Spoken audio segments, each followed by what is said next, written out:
આપનું સ્વાગત છે. ગાંધીનગરમાં આરોગ્ય મંત્રીની અધ્યક્ષતામાં ચાંદીપુરા વાયરસ મુદ્દે ઉચ્ચસ્તરીય બેઠક.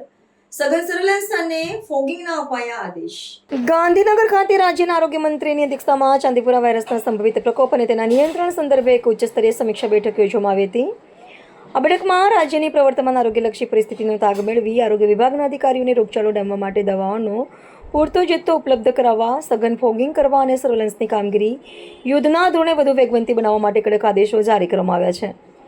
આ ઉપરાંત પરિસ્થિતિને પહોંચી વળવા રાજ્યભરના ચાઇલ્ડ સ્પેશિયાલિસ્ટને ગાંધીનગર સ્થિત મુખ્ય મથક સાથે સતત સંકલનમાં રહેવા માટે વિશેષ સૂચના આપવામાં આવી છે.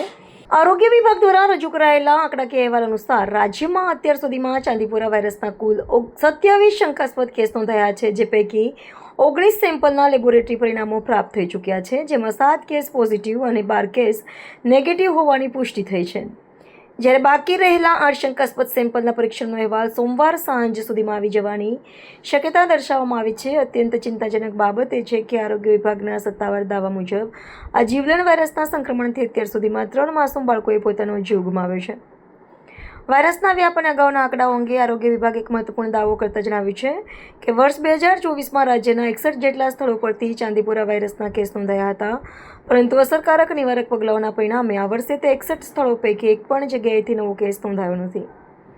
તંત્ર દ્વારા વાયરસના વાહક સમાન માખીઓના નાશ માટે વ્યાપક ઝુંબેશ ચલાવવામાં આવી રહી છે અને નાગરિકોને પણ સાવચેતી રાખવા તથા બાળકોમાં તાવ કે અન્ય કોઈ શંકાસ્પદ લક્ષણ જણાય તો તાત્કાલિક તબીબી સારવાર લેવા અપીલ કરવામાં આવી છે. ગુજરાતના આરોગ્ય વિભાગ દ્વારા આજે સચિવાલય ખાતે ઉચ્ચ અધિકારીઓ સાથે ચાંદીપુરા વાયરસના દર્દીઓના શ્રેષ્ઠમાં શ્રેષ્ઠ સારવાર આપી શકે એ માટેની મિટિંગ કરવામાં આવી હતી.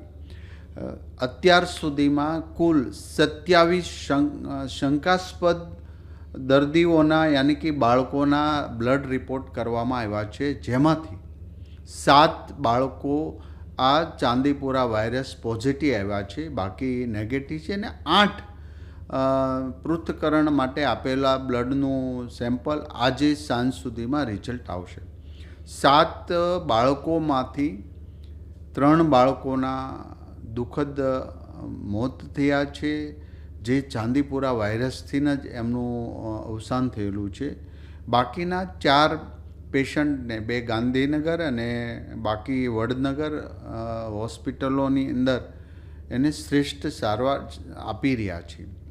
હવે પછી અને પહેલાં ક્યારે પણ માખી ન હોય અને જે વિસ્તારમાં પેશન્ટ મળ્યું છે એ વિસ્તારમાં તો અમારી ટીમ દરેક ક્ષેત્રે પર એમનું દવા છંટકાવથી લઈ અને બધું જ જે આગોતરું આયોજન હોય કરી દેવામાં આવ્યું છે. 2024માં 61 સ્થળ પરથી આ ચાંદીપુરા વાયરસના બાળકો દાખલ કરવામાં આવ્યા હતા. એ 61 સ્થળ પર પણ ટીમ જઈ દવાનો છંટકાવ અને જાગૃતતા કરવામાં આવી.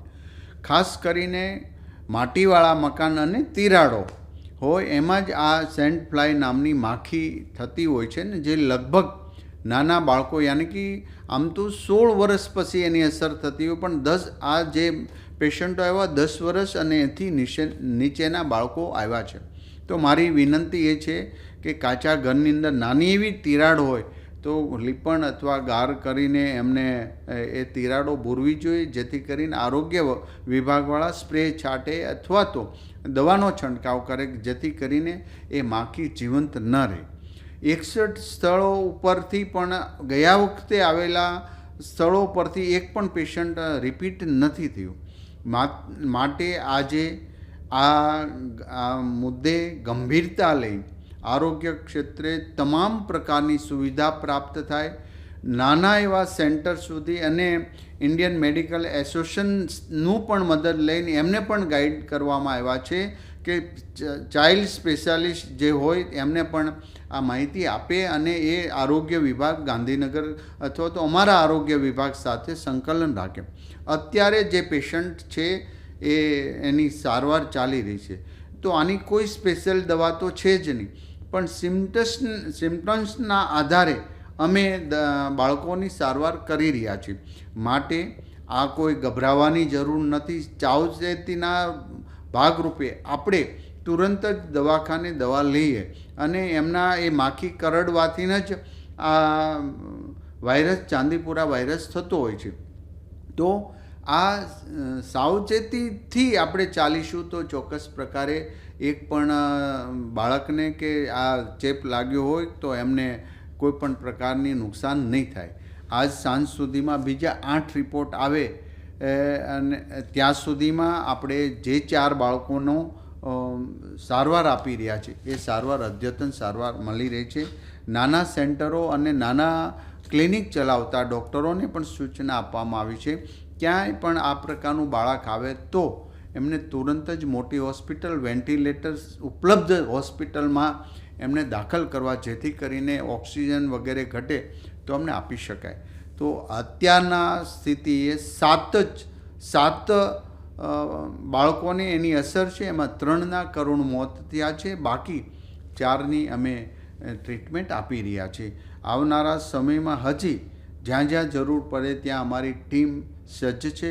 કોઈપણ ક્ષેત્રને પહોંચી વળવા માટે દવા છંટકાવ માટેનો બધો જ પુરવઠો દરેક અમારા સેન્ટર પર ઉપલબ્ધ છે. જ્યાં જરૂર પડે ત્યાં એ દવા પહોંચી જશે, છંટકાવ પણ પહોંચી જશે, જેથી કરીને આ માખી કરડવાથી અન્ય બાળકને ચાંદીપુરા વાયરસ ન થાય.